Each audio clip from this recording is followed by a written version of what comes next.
E aí, pessoal, o Sassy Talks, só que sem acesse. Agora é só os homens, versão Clube do Bolinha. Aliás, o agasalho do Café Bolinha Viu? tá top, hein? Ó, presente da Dona Maria. Meu Deus, rapaz. Agasalho aqui, ó. E ó, conjunto. É. Conjunto, ó, tem a calça também, ó. Senti Eu firmeza. coloquei até um tênis branco aqui pra ficar inteiro uniformizado. Gente, hoje tive a ideia, que às vezes as pessoas perguntam, né? Como é que é realmente o trabalho missionário é um grande ponto de interrogação. Porque tem missionário de tudo que é tipo.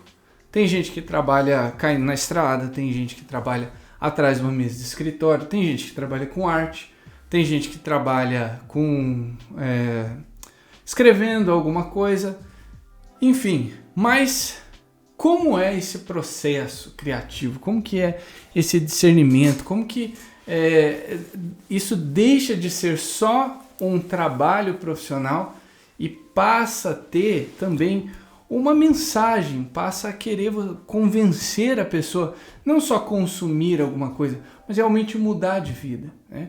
E se nesse processo de criação não tiver elementos, né, fundamentais aí para que a nossa arte leve alguma certa mensagem, né, nós deixamos de ser missionários e o trabalho provavelmente não vai dar certo, né? E é sobre esse processo de criação que eu gostaria de falar aqui, porque temos aqui, além de pai e filho, né, dois tipos de artes completamente diferentes, mas que estão profundamente ligadas. Dá um oi pro... Fala, galera, beleza? Então, eu sou o pai do Felipe. Sou o pai do Felipe há 33 anos. Legal, né? Então, eu tenho 57 anos, o Felipe tem 33. E nós dois trabalhamos com arte, né? Eu com a arte da música, o Felipe também com a arte da música, porque é o baixista da minha banda, mas de uma maneira especial o Felipe trabalha com a arte do desenho, né? E eu me lembro dos primeiros riscos, ou rabiscos, né, do Felipe, já começaram bem cedo. Eu também desenho, né? Claro que eu não desenho com a arte, com a técnica dele, mas o meu irmão desenhava para mim e eu desenhava para os meus filhos. Desenhei muito pro Felipe, Pato Donald, Pateta, Homem-Aranha, essas coisaradas todas. Só que ele pegou gosto pela coisa. Ele começou ainda pequenininho, ir às bancas e comprar aqueles mangás, né? Isso. E aprender com os mangás. E o estilo dele hoje, inclusive, é um estilo mangá. Muito bacana mesmo, tá? Então é uma arte muito legal. O desenho ajuda muito a gente a compreender muitas coisas. Hoje ele aplica isso, ele vai falar para vocês. E eu com a música, né? Desde pequenininho, desde os 6 anos de idade, que eu comecei a entender que a música seria uma ferramenta da minha vida. E depois que eu me encontrei com Deus, aos 18 anos, a música passou a ser realmente o meu trabalho principal dentro da igreja. Assim como a pregação da palavra, a música, as duas coisas bem muito juntas comigo. Ah, legal.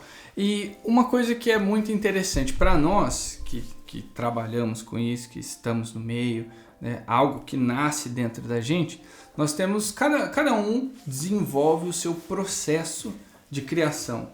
Algo que você tem que viver, algo que você tem que ler, alguma coisa que você tem que lembrar, um período da vida, você tem que estar junto com alguém, você tem que estar sozinho.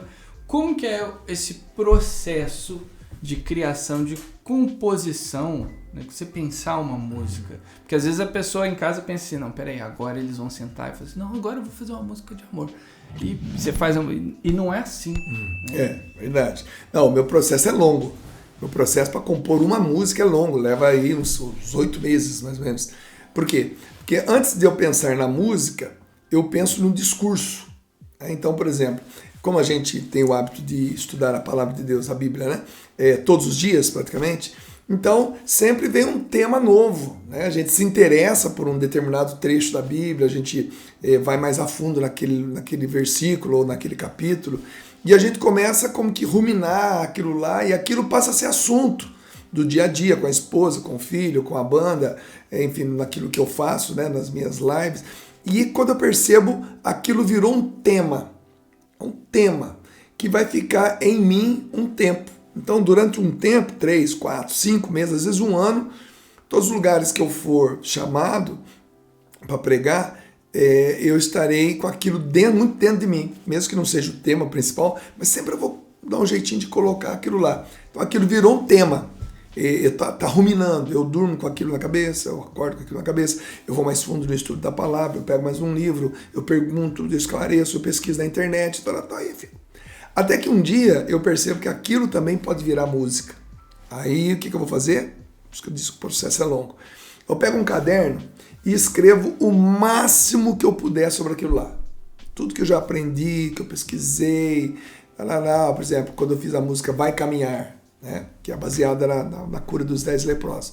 Eu escrevi muito sobre aquilo lá, o que era os confins da Samaria, da Galileia, o que era para um judeu passar por ali. Então eu fui escrevendo. Escrevi bem umas 10 folhas, né, daquilo que aquele tema já estava dentro de mim. Depois de um tempo eu transformei aquelas 10 folhas em uma folha apenas, como se fosse um poema. Eu fiz uma síntese de tudo aquilo em uma folha.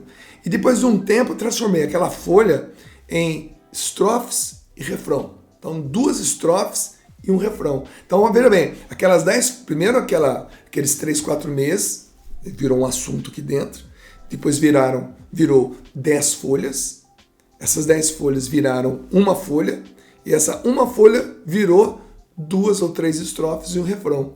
Então tá pronta a letra, né? A letra. E com aquela letra, a gente vai entendendo se a música é para ser rápida, se é para ser lenta, uma balada, um rock, um black music, enfim, um funk americano. Funk americano! Não deixa funk de verdade. Funk de verdade.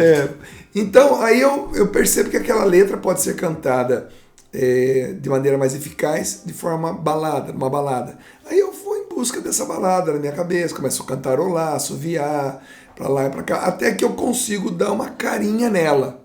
Quando eu percebo que eu cheguei bem próximo daquilo que pode vir a ser a música, aí eu levo isso para os músicos, para você, para o Reinaldo, para o Bruninho, para o Diego, para o Cleuber, para o Capitão, todos os músicos que estão conosco.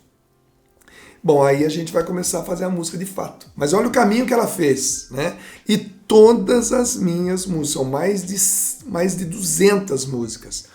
Todas elas, sem exceção, obedeceram essa ordem. E é legal, porque é como uma árvore que precisa de raiz firme, né? Raiz forte, para poder se sustentar. É algo parecido quando eu vou fazer um desenho.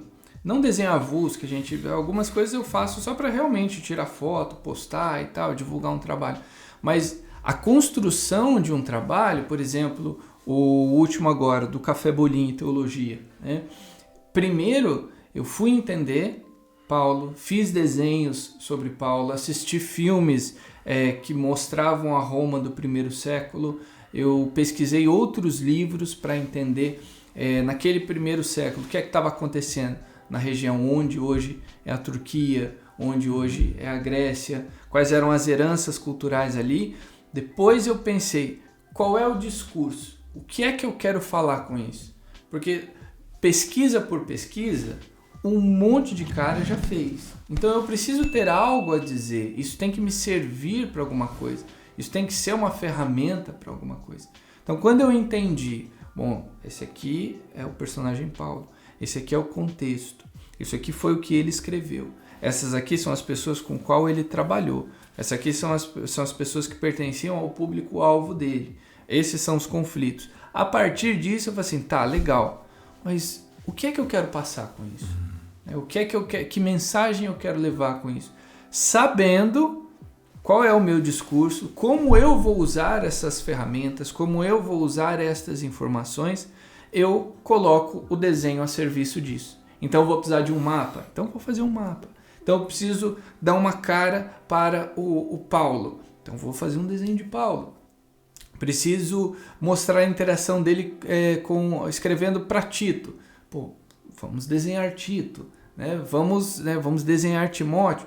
Então, quando esse discurso fica pronto, quando você prepara um terreno, né? O texto ele não existe sem um contexto.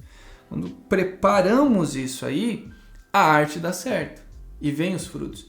E eu vejo que muita gente às vezes acha que assim, às vezes a pessoa tem a vocação, ela tem o chamado, Deus confiou para ela, né, aquela tarefa, mas ela ainda não sabe como trabalhar isso, ela não sabe preparar isso, ela não tem consciência de que a arte, ela não é a finalidade, ela é a ferramenta.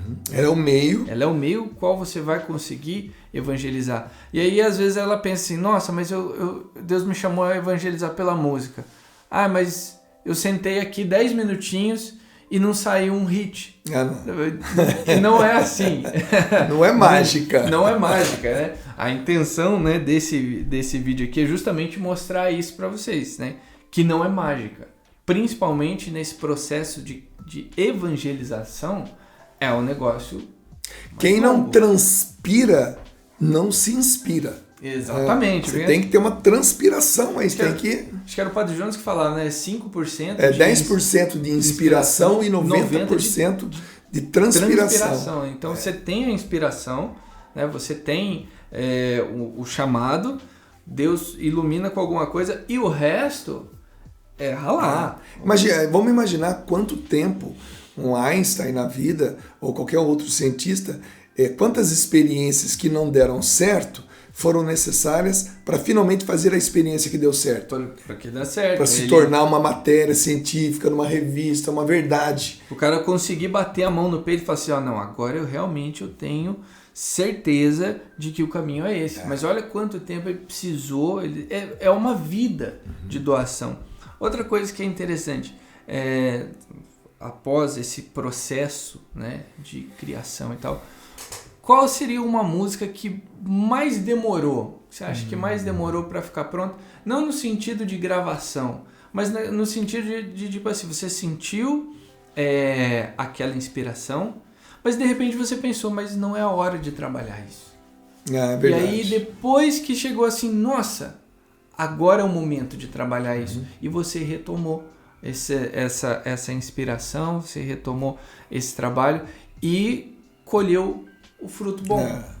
Olha, a música foi assim. Né? Se eu não me engano, eu gravei em 2004, mas eu comecei a fazê-la em 2000. Então, a primeira vez que eu fui à Terra Santa, então eu fiz o caminho, né, da Galileia para a Judéia, dentro de ônibus. E ali eu comecei a escrever a canção. Aliás, eu comecei a escrever, não a canção, comecei a escrever as 10 folhas. Né?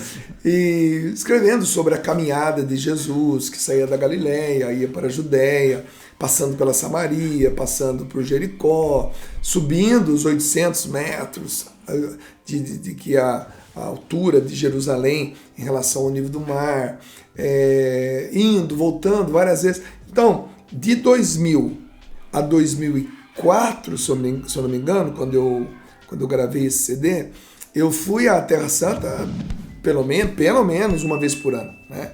Então foram 4 idas. Foram mais, porque nessa época eu fazia mais que uma por ano, às vezes fazia até 3. Então vamos arredondar aí que eu fui 6 vezes para Israel.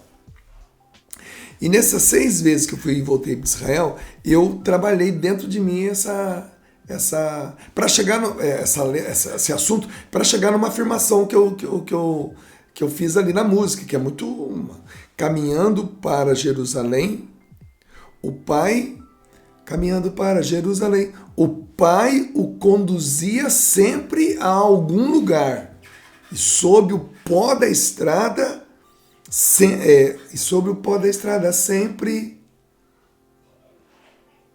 agora eu esqueci a letra da música.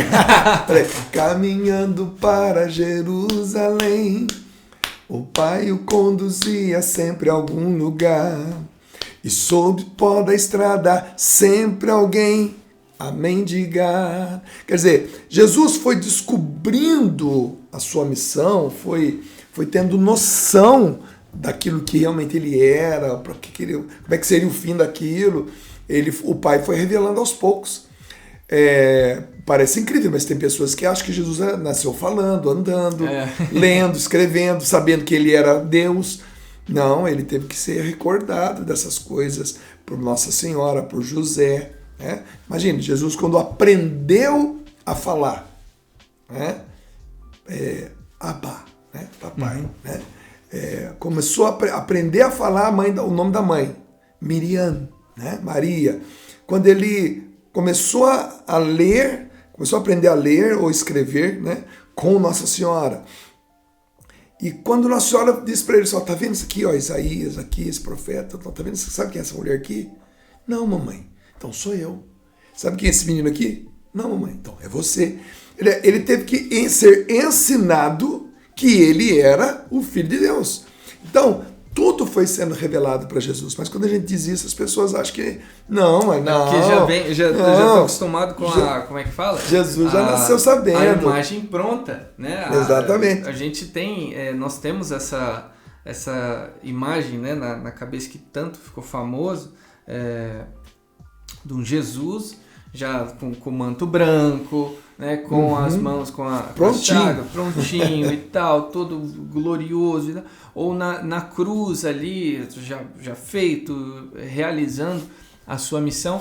Mas esse processo de aprendizagem, né, a gente tem que cavucar muito na história. E aí que vem um próximo ponto que eu acho legal demais trabalhar, e hoje é a minha principal tarefa, que é a conciliar fé e ciência. Eu acho muito interessante que foi um trabalho que, a meu ver, assim, foi inédito, né? Que foi a sua música A Cura. Sim, ó. Que tem a carta de um médico. De um médico falando então, olha que é a cura. Que eu achei bonito isso, que foi realmente uma conversa entre a ciência, a medicina, né? Você salvar a vida de alguém por meio do intelecto, né? Olha que bonito isso, você entender o corpo humano a ponto de você identificar um problema e você conseguir resolver aquele problema. Mas também, né, aquela motivação, por que eu faço isso? Por que eu tenho que salvar uma vida? Por que eu tenho que acreditar em Deus? Porque uma coisa movendo a outra, né? E como historiador, é interessante que há muito tempo, né, a ciência até então desenvolvida, ela conversava muito com a fé. Nós passamos por um tempo em que a ciência parece que ela se desvincula da fé, a fé parece que briga com a ciência também. E ver essa música, quando nós gravamos o clipe lá na gravadora, Fael e tal, eu achei muito bonita a história. Porque você tem uma conversa muito legal entre fé e ciência, entre a salvação do corpo pela medicina, a salvação da alma pela processo, fé. né? E o processo de cura, porque quando eu perguntei para o Dr. Maurus, o que é cura? Ele falou, rapaz, nunca ninguém me fez essa pergunta. Ele demorou um mês, um médico, neurocirurgião, um dos melhores do Brasil. Demorou um mês para escrever. Escreveu um e-mail e eu tive que ler o e-mail umas 20 vezes para entender o que ele está falando. E no final ele vai considerar as células cancerígenas que se desenvolvem, né? As células que combatem o câncer. Ele estava falando do metabolismo do corpo humano, do maior órgão do ser humano que é a pele. Então ele foi enfocando tudo isso, né? E dando a explicação científica, o que é o processo de cura, né? E quando no final de tudo ele escreve lá, portanto, defino que cura é uma pequena melhora. Quer dizer, quando o médico percebe que a cura começou, ele não pode dizer pra gente que ela começou, porque senão a gente relaxa. Mas nos exames, né, na aparência, ali no contato com o paciente, ele vai percebendo que o processo está regredindo. Então começou o processo de cura. Começou o processo de cura. Então, né? Então para ele, o que é o processo de cura? Uma pequena melhora já é um sinal de cura. Para nós ainda não é. Para nós é quando a gente levanta da cadeira de rodas, volta a enxergar e tal, não tem mais aquela dor. Tal. Para nós, cura, nós leigos, é isso. Para o médico é diferente. Então, quer dizer, nesse raciocínio todo, vai carta, vai e-mail, volta e-mail, conversa. Fui várias vezes em uma pessoa, conversei com ele, tá? Surgiu a letra da música, né? A música Cura, né? E que o refrão vai dizer, uma pequena melhora, um motivo para comemorar. Uma ferida a menos para poder voltar a sonhar. Sei que uma alma curada, sei que uma alma curada socorre uma carne cansada.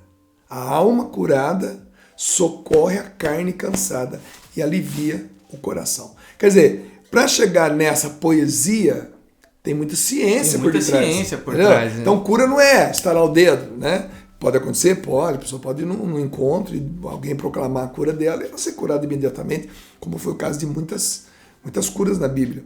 Mas também existem muitas curas na Bíblia que foram acontecendo aos poucos. Sim. Né? Jesus olhou para aqueles 10 leprosos e disse, vão e se apresentem ao sacerdote. E diz a palavra de Deus que enquanto eles estavam a caminho, acontecia que iam, tudo no gerúndio, sendo curados. Então, a cada passo, uma ferida a menos. Então, também, quando eu digo, né, uma ferida a menos para poder voltar a sonhar. Eu me refiro aos 10 leprosos. Então, por trás dessa poesia linda, dessa palavra que é de Deus linda, também tem muita ciência. Por isso que o processo realmente é um processo maravilhoso de composição. Depois desse processo fantástico, né, de fé e ciência, de amadurecimento na vocação, de criação de um discurso, né, do porquê você está fazendo isso, por que fazer essa arte, por que fazer essa música. Uma mensagem final para quem, porque eu tenho certeza que o pessoal que eu pelo menos gosto de trabalhar muito essa coisa otimista. Eu tenho certeza que quem assiste tem a vocação, tem o chamado, e é por isso que gosta, que se identifica, e muitas vezes a pessoa não tem essa oportunidade de ter alguém para lapidar, para conversar, e ainda mais num tempo que nós vivemos que é tudo muito imediato. Você tem que alcançar o sucesso muito rápido, você tem que saber disso muito rápido. Tudo que você faz tem que ter resultado. Tem que ter resultado. Você plantou alguma coisa, você quer colher amanhã, você já quer sentir o sabor daquele fruto amanhã, e depois que você sentiu, você cai naquela, entre aspas, depressão, porque e agora? Foi tudo tão rápido, eu não sei o que fazer agora, né? Dei tudo de mim, não deu certo, não deu o resultado que eu queria. Não deu resultado, ou o resultado chegou muito rápido, eu colhi o fruto e acabou. Entendeu? Então, uma dica, uma mensagem final para a pessoa entender que existe o jeito certo para que o fruto venha com qualidade. Verdade. Olha, gente, se eu pedir para você fazer uma lista das músicas que eu compus, você que gosta do meu trabalho, você vai fazer uma lista aí de, sei lá, 20 músicas, né? Entre elas O Meu Lugar é o Céu, Restauração, Foi Assim, No Colo da Mãe, Cura e tal. Só que eu compus mais de 200. Então, as outras 180 você não vai se lembrar. Então, nem tudo que a gente faz dá o resultado que a gente espera. Mas para a gente ter um excelente resultado, temos que fazer vários bons. No meio de vários bons, existe um excelente. Então, para a gente fazer aquilo que realmente é o reconhecimento do nosso trabalho, temos que fazer muitas outras coisas. Né? Então, temos que fazer um sanduíche de muitas outras coisas, onde no meio existe aquela excelência. E de excelência em excelência, o tempo vai passando, ou seja, paciência. Paciência, perseverança. Se você é chamado a cantar, a compor, a desenhar, a tocar, escrever, ou uma atividade que eu não consigo agora exemplificar, se você foi chamado, se você se sente bem, se você é feliz naquilo, então persevera. Eu estou há 30 anos na vida missionária, tenho 40 anos de conversão, mas 30 é de vida missionária, especificamente missionária. Vivo para isso, vivo disso. Então, o que Deus mais me pede nesse tempo é paciência e perseverança, para que eu possa olhar para trás e ver o fruto desses 30 anos. Hoje eu posso olhar para trás e ver muita coisa bacana, mas o que eu precisei para chegar até aqui, paciência e perseverança. É isso que eu deixo para você. É isso aí, gente. Se inscreva no canal, deixa aí o seu joinha, segue a gente aí no Instagram, @dungaphn, @prof. Felipe Santos. Acompanha a gente aí no programa Acredite, né, toda sexta-feira, às 20h30, lá na Rede Vida. E também, né, o programa Batismo de Fogo. Toda segunda-feira. Toda segunda-feira, às 20h30 também. Então vai ser super legal, você vai curtir bastante lá a banda toda, Padre Marcelo, meu pai, e eu sempre no final agora com a entra lá com o adoração, Santíssimo. a gente entra lá, faço uma live com o pessoal pra gente poder rezar unido, né? A internet proporciona isso. E é isso aí, gente. Grande beijo. Valeu! Comenta aí outros assuntos que vocês gostariam de ouvir aqui.